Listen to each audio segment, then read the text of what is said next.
Welcome back with another banger. It's the React Files. Hope you're having a good night. Want to give a special shout out to all my members and all my subscribers for helping this channel reach 5,000 subscribers. Finally hit that 5K, y'all. It's a huge milestone in our journey towards many more.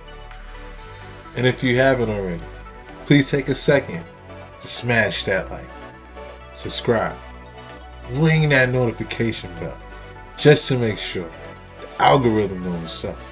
So let's get straight to it. A side of the pyramids the Google debunkers don't want you to know about. Harnessing energy from inside the earth and transmitting it wirelessly around the world for free. The Giza power plant theory. We finally have the scientific and just plain commonsensical proof to back it up. Even Tesla's experiments of this very nature were successful, but his work mysteriously vanished after he passed away. As it turns out, Tesla didn't invent this technology. He just rediscovered it over 5,000 years later. Pyramids. Don't y'all get a little half chub when I talk about them? Cause I sure do. We're fed the narrative that they were built as tombs for pharaohs, but there's just endless evidence against that. I spat 10 unbelievably raw facts about the pyramids in a previous video, which were all true, but of course the Google debunkers desperately tried to prove them wrong. We'll let them have their fun so that we can focus on exploring history with a critical mind. Take, for example, the Great Pyramid of Giza, the biggest one there is, which is said to have been built as a tomb for Khufu, a pharaoh who ruled 4,500 years ago. Despite it having zero characteristics of actual Egyptian tombs, you know, where real mummies of pharaohs were actually found. Like in the Valley of Kings, a complex of underground tombs complete with enormous grand entrances and hallways adorned with hieroglyphs, beautiful wall art, and intricate architecture commemorating pharaohs like Tutankhamun and Ramses, whose bodies were found among dozens of others in elegant sarcophagi in this valley. And here we have the Great Pyramid of Giza. Narrow tunnels, awkwardly angled walkways, and passageways you literally have to crawl to get through. And those wood steps you see, we added ourselves in recent times because they were literally unwalkable when first discovered. Strangely designed and although impressive, kind of plain looking inner chambers. No artifacts, no hieroglyphs, no carvings, no wall art was ever found inside of Giza. In fact, not a single mummy was found in this pyramid, or any Egyptian pyramid for that matter, and yes, that's a fact, go search it up. We're told that they were raided by thieves, and that's why there's nothing left. Really? Did the thieves steal the carvings and paint on the walls too? The sarcophagus in Giza, where they assume Khufu's mummy was kept and also stolen by those pesky thieves, was this plain looking granite box in a room with flooring and walls that were cut with greater precision than the box itself. Ancient Egyptians saw pharaohs as gods, so yeah, let's just stuff the one that we made a whole ass pyramid for into this crude box with narrow chambers, tiny shafts, and no stories or wall art commemorating their death. Here's what King Tut's tomb looked like,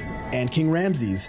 Intricate art and masterfully designed, both of which were found in the Valley of Kings. And here's the tomb of the guy they dedicated the biggest structure in the world for. Makes perfect sense, right? On the other hand, King Ramses had some of the most massive statues built in his name, weighing up to 1,000 tons that we see remnants of sprawled all throughout ancient Egypt. Meanwhile, the man who had the largest tomb in history has only one recovered statue we've ever found. It's 3 inches tall. Let me get this straight. Giza, the most epic and just painstakingly difficult structure on the planet, was a tomb with absolutely no characteristics of a tomb for a pharaoh with no visible remaining presence in Egypt and whose body was never found. Other characteristics of the pyramid tells us it had a very different purpose, one that's turned a fringe theory into a scientific one. The pyramid was aligned perfectly with true north to less than a degree of accuracy, architecture matched only with modern engineering. The base of the pyramid is perfectly leveled to within 3/4 of an inch, something that's again only possible with like laser technology today. A structure that was made with 2.3 million stone blocks weighing between 2 and 80 tons each, built within allegedly 25 years, meaning they'd have to place 10 stones an hour every hour for 25 years non-stop to achieve that. That's 1 stone every 6 minutes. People love to refute this with, oh, they had slaves, like it's some magic silver bullet, but I think they might be forgetting about a little thing called logistics. As in, how do you physically coordinate 20, 30, 50,000 people to lay a colossal stone every 6 minutes, day and night for 25 years non-stop? Yeah, slaves, bro. They had slaves. Trust me, bro, is even more ridiculous than these fringe theories. Each side of Giza is also about 755 feet long and are all within 2 inches of the same length as each other. That's a 99.98% range of accuracy. Once again, on par or even better than modern architecture. It also doesn't actually have 4 sides. It has 8, which cast shadows, making them visible only during the equinox. Which definitely ain't no coincidence. It's a proven fact that the ancients were obsessed with celestial events like the equinox. That's the time of year when the length of day equals the length of night, the first day of spring and fall. There are 43,200 seconds of daylight during that time. That's 12 hours of the Egyptian sun god blessing them with daylight on the most important day of the year. An absolutely sacred number by any means. Now, if you get the perimeter and the height of the pyramid, multiply them by that number, you get the circumference and polar radius of the Earth within a 99.3 to 99.7 range of accuracy. Absolutely negligible margins of error, essentially making Giza a scale model of the Earth. It's also placed at the center of landmass of the world, passes through the light speed coordinate, and a whole list of other coincidences. Skeptics absolutely insist these are all just coincidences and just pseudo-archaeologists forcing facts together until something fits. So what do all these measurements mean? Well, firstly, they clearly had some knowledge and technology that we don't give them credit for. And the simple truth is, no one in history would ever make something so precise by accident. Because we see the same in the materials used for constructing the pyramids. They're the same materials we use today for electrical conductivity, which is no stranger to the ancient world. In 1934, an artifact known as the Baghdad Battery was uncovered in Iraq. It consisted of a ceramic pot, a copper tube, and a rod of iron, which when combined with an electrolyte solution, something as simple as a potato, as I talked about in my video about powering the galaxy with potato batteries, it can produce an electric current. From an artifact dated to over 2,000 years old. Ancient batteries, just like the pyramids. The science behind the Giza power plant is a lot to take in, so I'm gonna give you some time to breathe before I get into it, and check me out to see if it's... He makes a great point. 10 stones an hour for 25 years. Them stones were huge. Logistics, definitely a big part. You got to take account for. Same thing Billy Carson said. And I didn't know that potatoes could produce electricity. That's interesting. I gotta look for that. Let me know in the comments down below. What do you think? This is the terrifying moment a snowmobiler and his friend are swallowed up by an avalanche.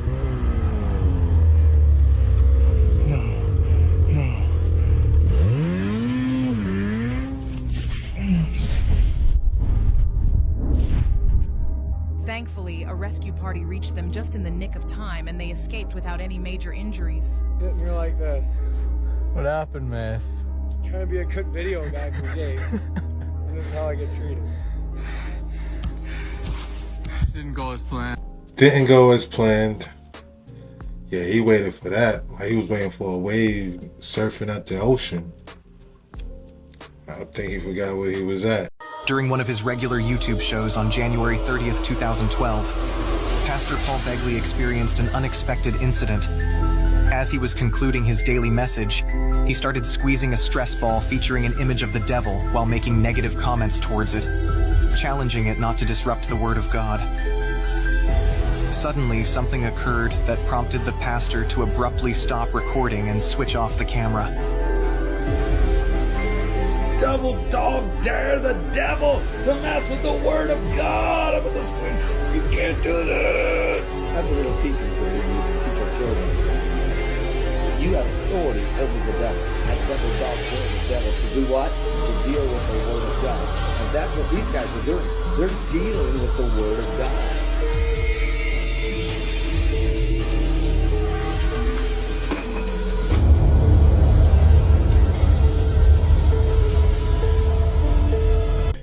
Yo, the look in his eyes though, you know, he was supposed to keep that same energy. He was supposed to go back to squeezing that ball, right? Crazy.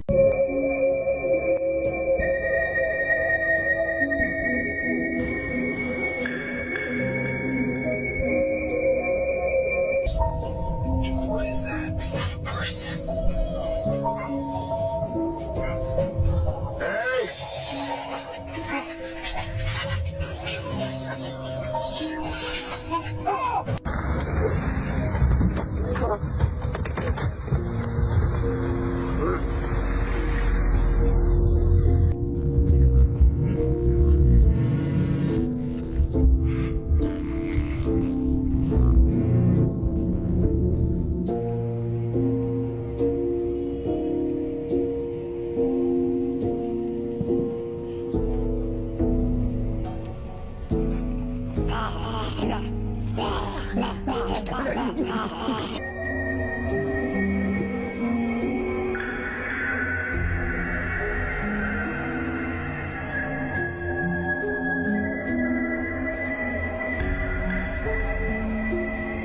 We all know the Earth is actually...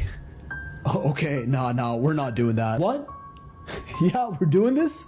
For real? Why do I have to be that guy? What is beyond the ice wall of Antarctica? Disclaimer, obviously a theory and should be considered for entertainment purposes only. Yes, this is the ridiculous Earth plane theory, or at least a part of it. Now, personally, I think this map is complete bullcrap. There's just countless evidence that goes against it. Before ever even considering a theory, you always need to look for some sort of tangible proof. And these mysterious blue shards reported in a leak from Antarctic research labs are a little more revealing. They were leaked by this helicopter engineer who was contracted to work at McMurdo Station in Antarctica from 1997 to the year 2000. And if you don't know, McMurdo Station is usually where shit goes down. So this engineer, let's call him Jimmy Boy, claimed that he befriended a few of the scientists doing research there in 1998. The scientists told him that they had two types of ice they worked with down there. There was this ice that they drilled cores out of boreholes in the ground that was cold to the touch, usually clear or some shade of white, and melted into water. Almost all of Antarctica is covered with this type of ice, which is just normal ice. Clearly, this wasn't their main focus of research. The only times they ever actively study this ice is when film crews from like National Geographic came down to film a documentary. The other 95% of the time, they studied the forbidden sky ice, totally different than the ice that we're used to. Jimmy wasn't allowed in the labs where they studied sky ice because it was, you know, super duper top secret. But one time, one of the scientists he got close with showed him a piece of the ice, and it was unlike any other matter he's ever seen on Earth. First of all, you couldn't touch it with your bare hands and had to wear your heavy-duty South Pole exploration gloves when holding it because of how cold it was. Secondly, as you can tell, it was this solid deep blue color, allegedly composed mainly of oxygen, and is why they called it sky ice. And oh man, I haven't even scratched the surface of how deep this goes. Oxygen has a freezing point of about negative 218 degrees Celsius, which is when it turns into a solid, so you'd practically get frostbite just by looking at it. Jimmy held it for a bit with his gloves, of course, noting that it was lighter than regular ice, almost like he could have thrown it up in the air and it would have floated back down. It was also slightly flexible and completely opaque, so you couldn't see through it at all. And it didn't even melt into water when it got warm, but just continually shrank until it ceased to exist, likely turning directly into oxygen gas, which is why they had to study it in Antarctica. They couldn't even transport it to anywhere in the world before it disappeared. The Russians knew about this too, and it's part of the reason they all have research stations down there. After 15 minutes or so, the sky ice was almost completely gone, and Jimmy asks his research friend where they even get this ice from. And this is where it gets interesting, because to that, the scientist replied, they get it from the wall. According to him, if you go deep enough, hundreds of kilometers inland from the coast, you'll run into a huge wall in Antarctica that contains this sky ice, the biggest natural structure in the world. This sounds a lot like the infamous ice wall from the pancake Earth theory, which states there's a giant wall of ice that surrounds our entire planet, and there's even more land beyond this wall if you somehow manage to get past it, including the legendary lands of Atlantis, Mu, the Garden of Eden, and even Asgard. Obviously just an incredible stretch of a theory, but interesting to see the ice wall mentioned in a scientific setting here. Now, buckle in, because this is where it actually gets insane, in case you felt like it wasn't already. The US has known about this sky ice for decades, and back in the 60s, they actually tried boring a tunnel through the ice wall. They built a special boring machine made for the super cold temperatures of the sky ice wall and started digging. For the first 2 miles or so, the floor was solid rock, but after that, even the ground under them became the bright blue sky ice, until they got about 5 to 10 miles deep after an entire year of boring, which is pretty damn far and still no sight of the other side. When they realized the tunnel was shrinking and eventually got so small that they could barely even move their machine anymore. Turns out sky ice, when exposed to warmer temperatures, just dissipates into thin air, but in colder temperatures, like inside the tunnel, it regenerates itself. Eventually, the tunnel got so tight, it became too difficult to continue boring, so they scrapped the project, ditched the machine, and after many decades, the hole they dug into the wall has now been completely sealed. Now, some people say this sky ice wall sounds almost exactly like what would be called the dome or the firmament in the horizontal Earth, or at least fragments of it, and even the most popular book in the world had something to say about it. Ezekiel 1:26 reads, "And above the firmament that was over their heads was the likeness of a throne, as the appearance of a sapphire stone." Now, whether you believe in the Bible or not, we can all agree it is by definition a historic text that was written sometime in history. Firmament over their heads, appearance of a sapphire stone. I mean, I really don't want to believe this is true, and who knows, maybe this entire sky ice Antarctica story is just completely made up, but as always, what if? Yeah, that's a huge what if.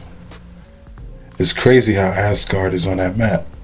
Definitely looking at Thor with a whole new lens. Yeah, the appearance of sapphire stone is what got me. And it's crazy, it regenerates in the cold. So it sounds like if you try to chop at it, it's gonna eventually grow back. Crazy. You won't even be able to guess why this is happening. We'll be right back. So we are just now stepping into 5G, but guess what? Huawei unveils world's first 5.5G network. And yes, that's how it's pronounced. Pretty weird, right? Anyways, gotta love 5G. And that right there brings me right back to the helicopter. So you can see down there, this is from the BBC. And they say that the gigahertz from 5G waves can bring down planes and helicopters. I mean, look at it. So what you're seeing here is quite literally a helicopter being taken down by 5G. That's some crazy stuff. I don't know if I want that outside of my house. Insane. So now with their new 5.5G from Huawei, I can tell you for sure I don't want that crap near me. Obviously. If it takes down helicopters, what else does it do? What's it do to humans? It's all alleged, it's all speculation, you know, whatever the bull crap with it. You get it. Yeah, I don't want it. I don't want it. That's crazy. They don't got 5G, they got 5.5G. Hopefully no one got seriously injured. That's crazy.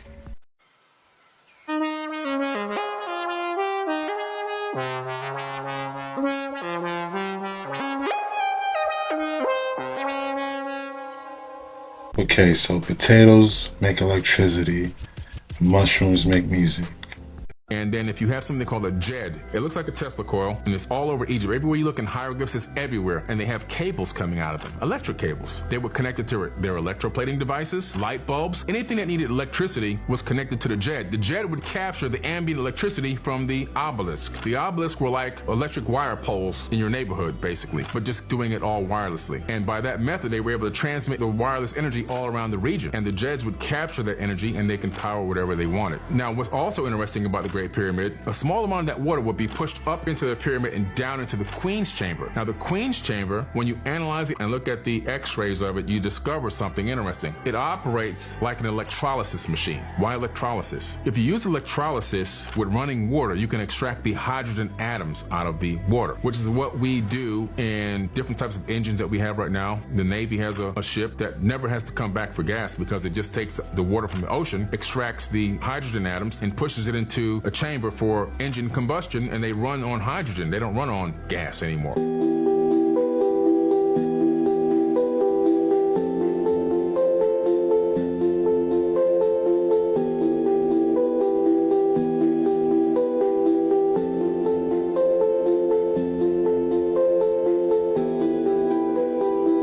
Now that's what you call a scary situation.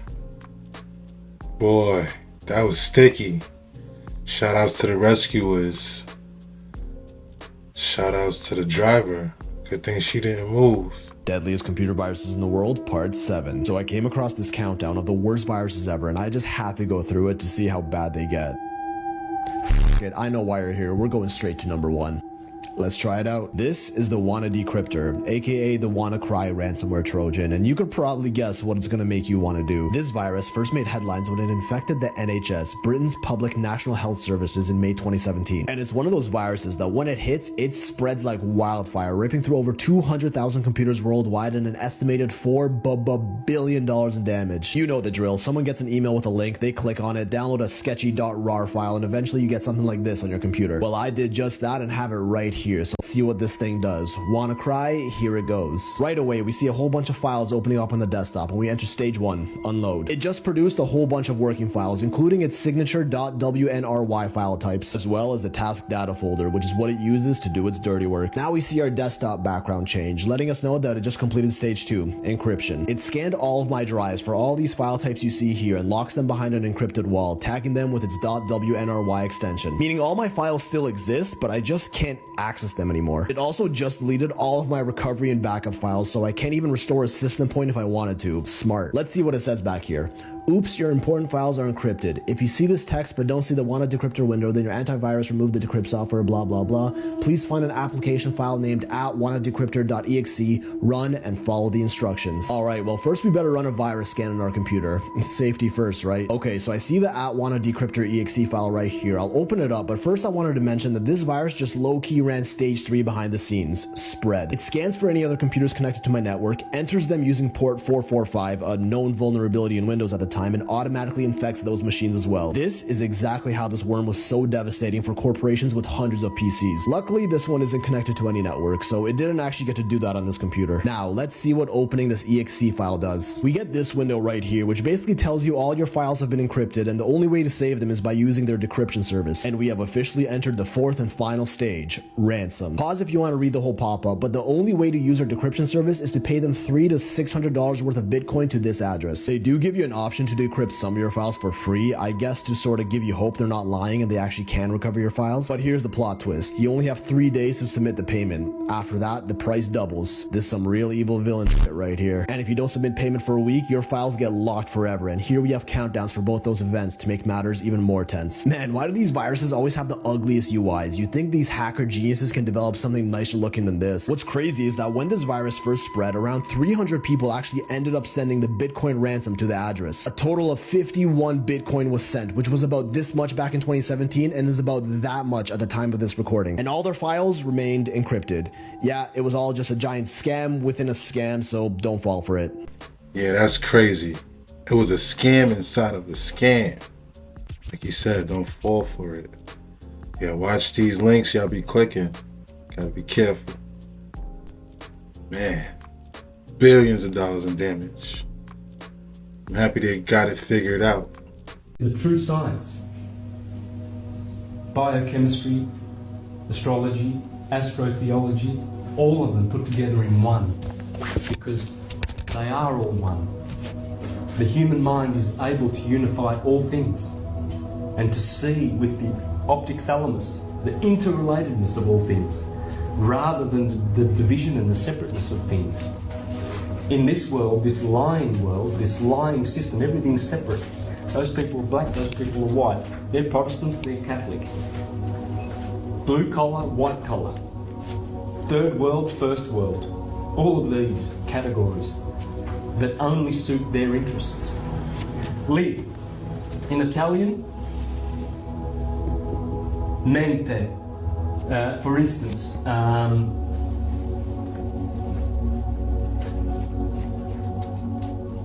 personally speaking, for instance, personnellement. In French, personnellement.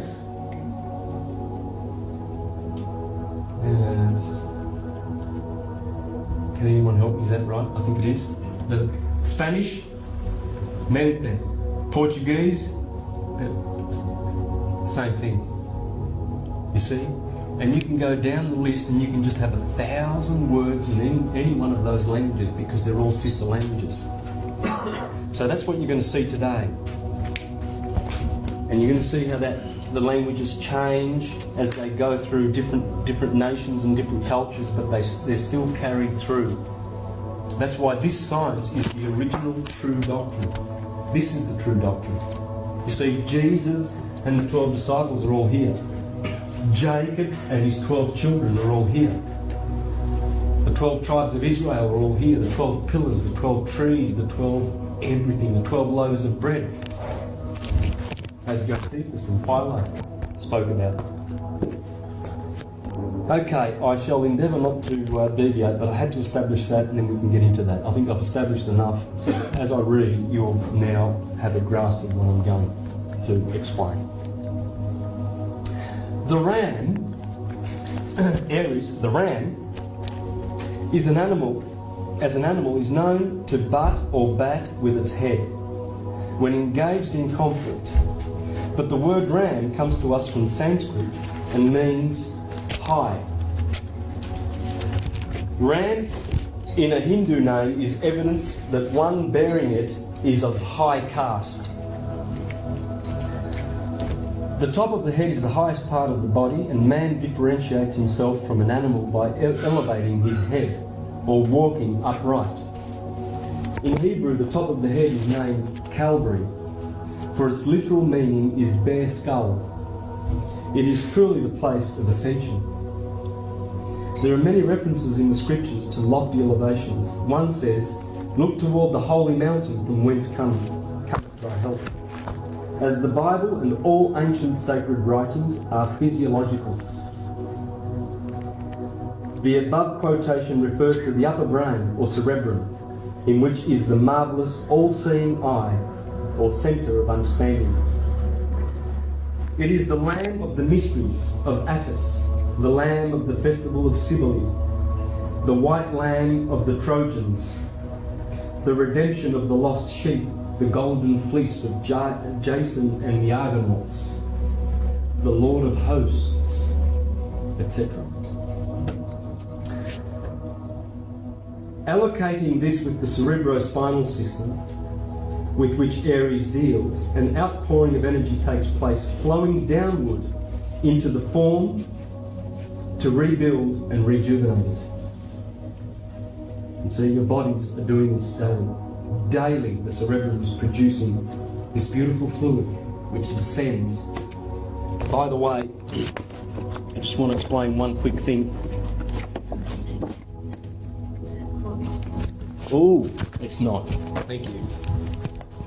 That's very handy.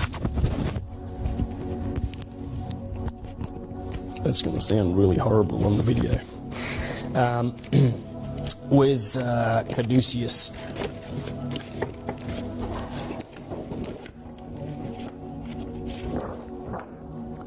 Caduceus, that's called a caduceus.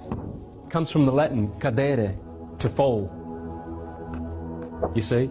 And it has to do with the fluid falling down and then returning, ascending. If it doesn't descend, there's no ascension. If it doesn't ascend, there's no true ascension.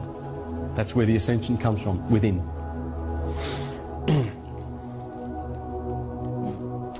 The Lamb of God, the Rama, the great and elevated, and thus corresponding to the human head. The Greek word Thebes, the Egyptians had their capital in Thebes, but this is the Greek Thebes. Interesting. Means head. There was an old city by that name, the capital of ancient Egypt. It was the seat of marvellous learning and the great art, and was said to have been destroyed by Alexander.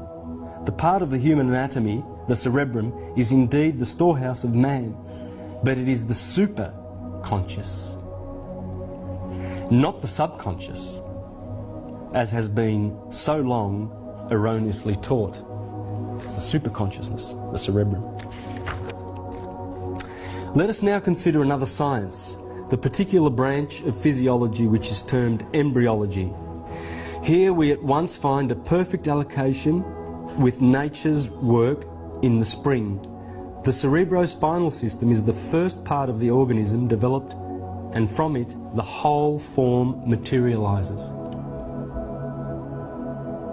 Yeah, the whole body materializes from the cerebrospinal system. It's the builder. The cerebrospinal system has, as ancient Sanskrit writings inform us, its roots in heaven and its branches in the earth. The roots of the tree of life are the three nerves which ascend from the fructified germ cell. These later on form five and constitute the outline of the five ventricles of the brain. The optic thalami is the matrix from which the roots branch out and upward, and it is also the centre from which springs the spinal cord, the sacred Euphrates, river of God, which goes down to water the earth. From it, buddings form on either side, and thus the right and left sympathetic nerves grow, constituting the tree of knowledge of good and evil. Aries then relates to the cerebrum and cord, which constitute the Father, the Most High, the Creator or progenitor of the body, otherwise God, and the river of God. And a river went out of Eden, therefore the head may be termed truly the fountainhead of life. In the New Testament, the river Jordan is the same as the Euphrates and means descender. Remember the caduceus? The descender. The manna from heaven. Or the river of God does come down from above, our physiological heaven. Genesis, the book of the Old Testament, deals with the creation of man's body. The first chapter has to do with the formation of the animal cell, or lowest form of life, the amoeba, or germ cell, throughout which no human or other form is created. It does not refer to the actual animals themselves. In the light of this explanation, the second chapter is logical and not contradictory. For the animals, animal cells, are brought together into man. Man's body is an aggregate of animal cells. These are great choice portions. I'm going to read mostly from Aries and Taurus, as I said, because I just can't leave any of this out. I just can't leave anything, and to read it gives me such great delight and joy, because these guys, this is a work of art. I place this book in the top 5 books of all time that you must have for ascension, for preparation for what's coming, for the gods that you will be very, very soon. Yeah, I definitely want to pick that book up. It's called The Zodiac and the Salts of Salvation by George W. Carey. Sounds like a good read. Very interesting stuff. Right now, Brazil is having the worst flooding in history. Now, I believe it was November. I actually called this exact thing. How did I know? I'll tell you in a minute. Anyways, there's 13,000 people affected right now. And again, this is the worst flood that's ever hit Brazil. Ever. And that's not even the only thing that Brazil is facing right now. So we know they demean God in their festivals, right? So that's one thing, one very bad thing. But this right here, when the Jesus statue was decorated for Taylor Swift, I knew something was coming. Then they had their new parade. Who is this little figure down here? Zoom in. That just happens to be Vatica, the goddess of the underworld, kind of like Vatican. And right here you see Moloch, an ancient god of the Canaanites, which is still worshipped and loved in America even today. And of course, I gotta throw this in there too. So not only are they having the biggest flood in history, not to mention floods for the last 2 or 3 years, they're also being flooded by illness. Rio declares dengue emergency as Brazil gears up for carnival. Then right here, the New York Times, you can see Brazil has a dengue emergency and even a health crisis for Americans. Now, I've been showing you guys all the disasters that keep going in Brazil, and it's only going to get worse as they continue to demean and blaspheme God. That's a wrap. Hope you enjoyed tonight's rabbit hole. And if you haven't already, please take a second just to smash that like, subscribe, ring that notification bell, just to make sure the algorithm knows up. That's what we're gonna do, y'all. That's right. Run these numbers up. Thanks again. Until next time.